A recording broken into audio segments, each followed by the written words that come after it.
friends, welcome to another video. Today's book review is A Broken Blade by Melissa Blair.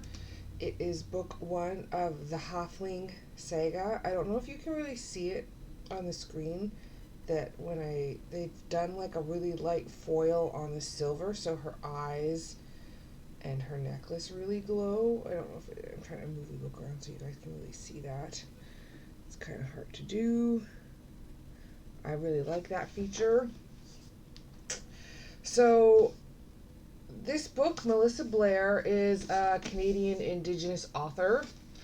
She lives in Ontario. I borrowed this book from my public library. It's part of the Indigenous collection. I don't know if other libraries in Canada have also labeled it that way or as part of the Canadian collection. I'm unsure, but I thought that was really cool. I really enjoyed the book, so there's that. I will read the back for you. My body is made of scars. Some were done to me, but most I did myself. Kira is a killer. As the king's blade, she's the most talented spy in the kingdom, and the king's favorite assassin. When a mysterious figure moves against the crown, Kira is called upon to hunt down the so-called shadow. She tracks her target into the magical lands of the Fae, but Faeland is not what it seems, and neither is the shadow. Kira is shocked by what she learns and can't help but wonder who her enemy truly is, the king that destroyed her people, or the shadow that threatens the peace. As she searches for answers, Kira is haunted by a promise she made long ago, one that will test her in every way. To keep her word, Kira must not only save herself, but an entire kingdom. So this book is written in first person from Kira's point of view. The author does a bonus chapter in the back from the main male character's point of view. So it's Kira and Riven, and then the king. I always write down all of the names and I completely forgot. So there's two princes, Killian and Damien, or I think it's Damien. Now I forgot. This is why I write them down first, because I always forget. And then there's Nikolai, Syrah, Colin, and Riven are the other basically main characters. Oh, there's a few other of the other shadows. So Kira is technically the leader of the shadows, which is the king's army, and there's a few other shadows that are mentioned, and I forgot their names. I will be writing them down when I do when I do book 2, because I will be reading book 2 and book 3 when it comes out. I won't find that because I'm looking for it, but there's two other main there's a few other main ones, but there's at least two other main blades.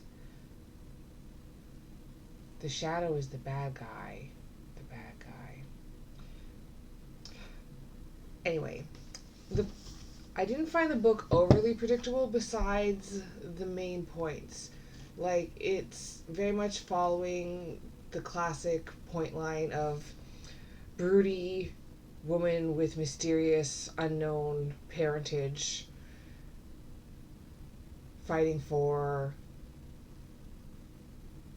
the crown, and the also broody mysterious male lead.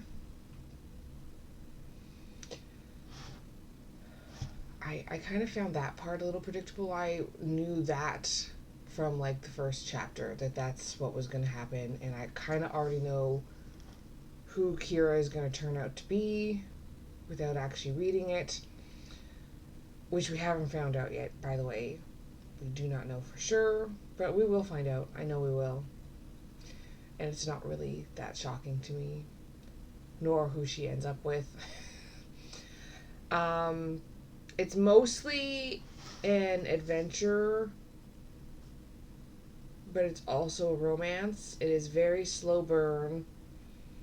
A little spicy, but not overly spicy. And I would rate it 16 plus for age, for sure. I like the plot and the storyline um, in depth. You can see the character growth. There are no dragons in this book, but there is magic, so who's to say if maybe there'll be dragons later in the series? I don't know. You'll have to follow and find out. I feel like the plot was paced evenly, starting off kind of slow and getting faster as the book goes, which is pretty standard. You can see, I already said about the character growth and change. You can see how Kira goes through a change. She has some personal struggles as well, which they discuss in the book, which I like. It makes her more human, makes her more relatable. I didn't see. Well, I guess there was a twist thrown in at the end. I was kind of expecting it, though. It wasn't completely hidden. This is her debut book, I should mention, so she's still a new writer. Book 2 is out. Book 3 is supposed to be out this year. I'm hoping soon, because I definitely want to read the whole series. Oh, and it definitely enemies to lovers as well. It gave me Throne of Glass by Sarah J. Maas vibes for sure, with the broody male fae and the sassy warrior main female lead with mysterious background. Emotions it gave me. This one wasn't overly emotional for me. It did give me happy moments and didn't really get very angry in this one. Definitely happy moments, shocked moments. No strong emotions for this one, but I did like it. I loved her writing style.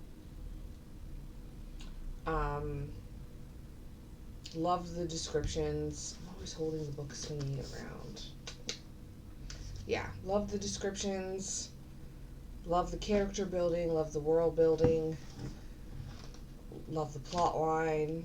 I would give it a 4 out of 5 stars. It exceeded my expectations. Writing is great. Plot is engaging. Complex characters. Loved most of it. I didn't really find any parts that I didn't care for yet.